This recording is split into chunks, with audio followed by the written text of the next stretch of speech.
This is Ashley Kelch, and you're listening to Life Coaching for Modern Renegades, episode number 50.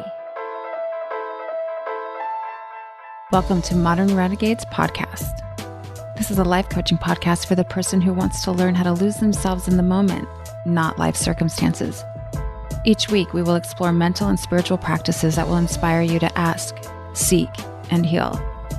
They are for the modern renegade. They are for you. Well, hello, my renegades. You have just tuned in for episode number 50. Now, in my mind, that's a lot of episodes. I am just beaming over here to say episode number 50.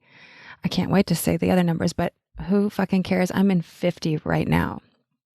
And what a day. I'm also celebrating Faith getting accepted into the Butler University. Sorry, I'm pausing because I wasn't sure. She applied for their art school. They got in, they got a scholarship. They worked so hard to make this happen. And there's other schools that they've applied to as well, but this one had a little secret soft spot for us in the family. And they got accepted, and I was just proud. I know how hard they've worked to make this happen. And it's just so cool to see your kids thriving in this world and doing things and making their way. So I'm so happy. And that goes right in line with some of the things I'm talking about today, because, as I was writing this episode, I was thinking about the process I've been going through to get here.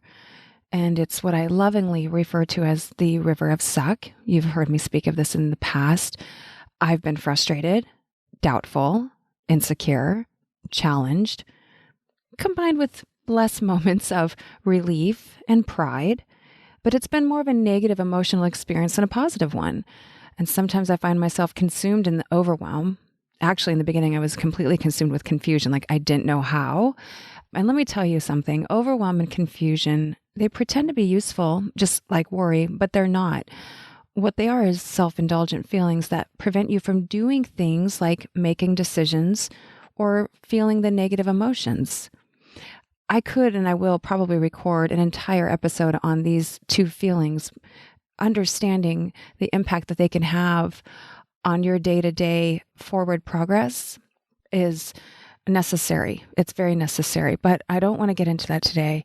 I want to keep talking about me. Sorry, not you and your overwhelm. Well, I guess I was talking about me and my overwhelm. Damn.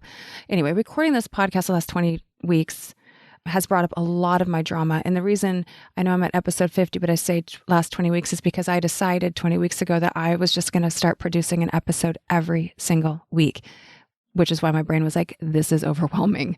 And you know what? I believe that is part of the reason why I haven't quit. Each week I've been finding myself facing this task that has felt daunting, and I just refuse to walk away while it's hard. I'm not going to give up on it. And I mean, I might one day say like, I'm cool, I'm good with this, and I've figured it out. And then I might quit. I don't fucking know. I won't even call it quitting. I'll just be done with it. But where it stands right now, because I am in so many of these negative, if you will, emotions and being challenged, and I don't want to give up because I would feel like I was quitting. And I have to remind myself every week why I'm doing this, why I'm recording a podcast, my compelling reasons. Not just one reason, renegades. I have reasons. I do it because I feel compelled to share my experience or my observation of it in hopes that it might resonate with someone, perhaps make your experience feel less isolated and alone. For me to make sense of my life and my process and things of what I'm going through, and research the different applications and maybe discover new ways to process the human experience. And I also see it as my way to contribute and produce content, and that maybe it's entertaining, relatable, hopefully cohesive. These are the things each week that I'm like, was that enough? Was that funny? Was that dumb? Was that cohesive? Did it make sense? So each week I managed to glean meaning and purpose out of my work. I do want to say that because I do have these compelling reasons. And that, Renegades, is my goal. It's to pursue the things in life that have meaning and give me a sense of purpose. And this topic of meaning and purpose of life is one that I notice that we humans kind of marinate in. We're low-key obsessed with it, kind of like it's the holy grail. an elixir that, if drank, will transform us from the human experience to a more heaven on earth one. Many people are conscious of the fact that they want to make an impact, create, and contribute something to the world. But sometimes, renegades, I feel like we use this idea of meaning and purpose as a way to reinforce our beliefs that we aren't doing enough and aren't good enough. We have this habit of focusing on all the ways we aren't living a purposeful and meaningful life rather than how we are. And we question our contribution to the world. We look at the roles we fill at work and question the purpose. We look at our relationships and doubt their meaning. And you know what I think? I think we over-romanticize this idea of finding purpose and meaning. We have this grandiose expectation of what it might feel like or be like. And so when we're in the middle of a career or marriage and it isn't feeling how you imagined, you think, this isn't my purpose. This isn't meaningful. I'm failing them. They are failing me. I'm failing at life. We forget that even the most meaningful work will have very basic days, hard ones, boring ones, that knowing your purpose in this world doesn't leave you in a constant state of euphoria, but instead still experiencing days where you doubt what you're doing and question if this is the direction. The last few years, I've found myself deep in thought about my purpose and the things I find meaningful. For the first time in my adult life, I'm about to exit the role of full-time mother, which I've been doing since I was 20. And I'm embarking on a life that is, well, to simplify, more independent. My 2 kids will be leaving for college in the fall. One will assume so much in a pandemic, the fall of 21. And I haven't ever really lived on my own. I had my first child at 20. And let me just tell you, it has been a mind fuck, y'all. And I have been preparing myself for this for a few years. And yet it still is like, oh, what is this life going to look like? And I've had a hard time letting go of this role because the more I reflect on who I had to become to be the mother my children needed and my commitment to seeing it through, the more in awe I am with myself. I've never given 20 years to anything, especially something that almost broke me. And this idea of seeing something through doesn't only apply to parenting. I'm talking about anything that you show up to day after day, even on the days you do not think you can, coming back when you cannot comprehend how you're going to get through it, in the sickness and the health till the death do you part kind of commitment. I found myself thinking that this is the most meaningful thing I'll ever do, raising kids, that this must have been my purpose and that nothing that I do will compare, which then led me thinking, I want more kids. I want to start over. This is clearly my life's purpose. I mean, I don't want to, pat myself on the back, but I've raised 2 really fucking rad humans, great, kind citizens in this community. I'm not the only one that says it. It's kind of amazing. I get all kinds of feedback from the world about how great they are. So then I'm like, is this what I'm called for? Is this my purpose? And it's not. But I have to tell you, it's been very depressing, albeit a very necessary part of my grieving, some of this thinking. And I know that I have to go through it. So I find myself thinking, a coaching business and a podcast? Well, it fucking pales in comparison to the work that you've done. Nothing's going to ever have the kind of meaning or purpose that you found in raising kids.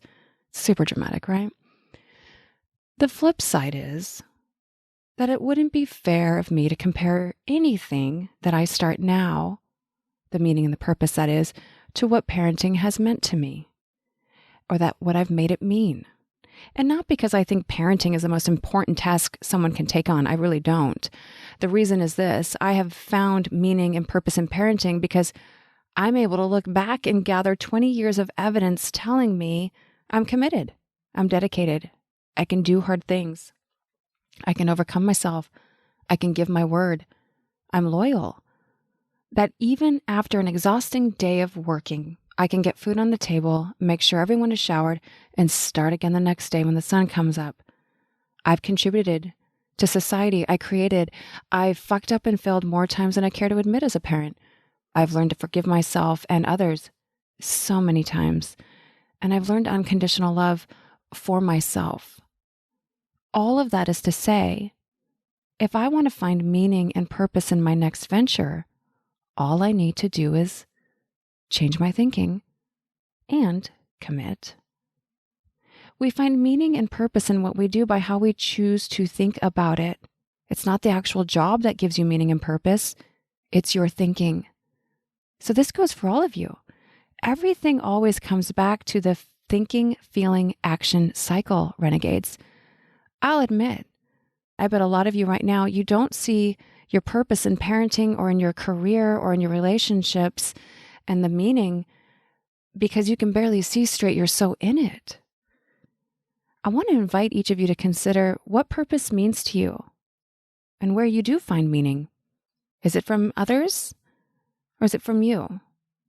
If no one ever knew what you did each day, would you be able to say it was meaningful? Or are you waiting for the world to see it and tell you? I can guarantee you, if you stop and look at your life, you can find meaning. You know why? Because it comes from your thinking. You get to decide what makes you feel meaningful and purposeful. Not me, not Instagram, not your neighbors, not your family. You. I want to urge you to direct your brain and tell it how and where you have purpose and meaning in this world, in your life. I decided this week, after realizing this, that there's no reason for me to wait 20 years to say what I'm doing is meaningful or purposeful. I'm going to choose each day to believe that what I'm doing has meaning and purpose. This podcast, my life coaching business, guiding and advising 2 young adults, walking and feeding Frenchies, overcoming my human nature and showing up when things are uncomfortable, talking with and being with my friends and family, spending time alone. It's all meaningful. It all has purpose. Fuck, I can find meaning out of a slow roll morning if you let me. Don't overthink it. Seriously. Each day when you wake up, tell yourself you have meaning, that what you do has purpose, and look for it in all the areas of your life. The power of autosuggestion is not to be fucked with, renegades. The more you think about not having purpose in your life and that you're living with no meaning, the more you will see and do and become just that. It's really that simple. Change your thinking and you will change your life. So I'm going to wrap this up today with a few lessons I've learned over the last 50 episodes of Overcoming Myself to podcast each week, because this is my moment of pride. I'm super stoked for myself that I've done this. So check this out. I did not learn this lesson very well when I had Teddy's for Betty's and managed my retail store for 10 years. I didn't actually manage it. I had a store manager. It's one thing to be an entrepreneur and have ideas, but can you be an employee? And the best way to find out is when you're one for yourself. This has been a huge lesson for me. Look, it's always been easier for me to be in charge, to walk in a room and start calling out orders, stacking demands, one after the other. My kids have made a point to bring this up to me over the years, and I know my employees struggled with it as well. But it wasn't until I became my own employee that I really saw firsthand what that's like and how stressful it can be to work for me. I've learned to slow my roll and set myself up for success, to make it easy on the employee that is me to produce the best results, which means my entrepreneur self needs to give my employee self some space to work at our own pace. If you're running your own business and also doing the work, which I highly advise you do so you can understand what it's like to work for you, ask yourself and discover if you are setting yourself up for success. How do you work best? 2, I can do hard things. I know I said it earlier. I'm sure I've said it many other times. And obviously, I didn't come up with this concept. We've all heard it, and it's 100% true. Not only can you do hard things, but you want to do hard things. The hard things get us out of our conditioning. I hear from my clients and friends and my brain all the time. It's hard for me to do this, to figure this out. Marketing is hard for me. Learning new things is hard. Putting myself out there is hard. So fucking what? Let it be hard. Do it anyway. 3, discomfort is a currency to your dreams. This is another classic being passed around the self-help world. Not sure if you've heard it. I say it a lot. Didn't invent this one. I still struggle to hit send each week after I record an episode. Some weeks I have to force myself to listen to my episodes because I'm so highly fucking critical. And I just like to talk about it and, God forbid, praise my work, to market it. It brings up all these uncomfortable feelings. What if it falls flat and I fail? Feeling embarrassed that I said that one thing or talked too much in an interview. These uncomfortable feelings are required if you're going to chase your dreams. The more you practice feeling them, the easier they get. Dan Sullivan teaches this concept called the 4 C's. When you make a commitment, you have to have courage because you're about to feel all the feelings. This shows you that you are capable of experiencing them, which results in confidence. When you master the art of the 4 C's, there is nothing you aren't willing to try because you can feel whatever is necessary to do it. The 4th thing, be minus work. If you're waiting to produce perfection, it will never happen, not with your inner critic. Each week I question if it was cohesive, good enough, did it make sense, maybe I should have, and then I hit send. If what I'm saying and doing now will resonate with just one person, then I've done my job. I literally remind myself of this each week. It's not my job to provide you all the answers. The 5th thing, neutrality. How many listens, shares, texts, comments? Not my business. I'm not making them mean anything. So many of you are afraid that if you don't have a big following or get all the likes and comments, that people will think that you are not real or successful or an expert. Someone recently told me, you really do put yourself out there emotionally for all to see. I wasn't sure if that was a compliment or a criticism, and quite honestly, it doesn't matter. Like I said earlier, I told him my work is an observation of my experience and authentic to me, and what others think of it is up to them. This is my way to contribute, and you get to experience however you'd like. Lastly, it turns out I have a really great voice. I mean, who knew? Who knew? The world has told me. It's questionable if some of you are even tuning in for the concepts or my calming coo, and that's fine by me. I'm tempted to start applying. I'm inspired to start applying for voiceovers, maybe read for Audible. I legit looked into it. And this is why we do the work, Renegades. You just never know where it's going to take you. I mean, Pixar movies, could I be like on the next Finding Nemo? Possibly. I don't know. I just know that every week I'm so grateful that I have an opportunity to talk to you, even though it's bringing up 45 different uncomfortable feelings for me and forcing me to face myself and overcome all my bullshit. So you give me meaning, and I'm grateful for that. And it gives me a purpose to expand and explore and educate myself. And you know what? There's no lack of meaning in life when we're pursuing these things that stretch us. So I want you to consider that no matter what it is that you're doing, there's meaning there and there's purpose. And if you don't think that there is, message me. I can find all the purpose and meaning in you in this world. I guarantee it. All right. Well, thanks for tuning in this week. I really appreciate all of you. Until next week. Bye. Renegades, thank you for tuning in this week. If you're enjoying this podcast, let me know. Head on over to Apple Podcasts and show it with a 5-star rating and review. You can also head on over to my website, www.modernrenegades.com, to sign up for my newsletter, leave your questions and comments, or just connect with me directly. I look forward to hearing from you.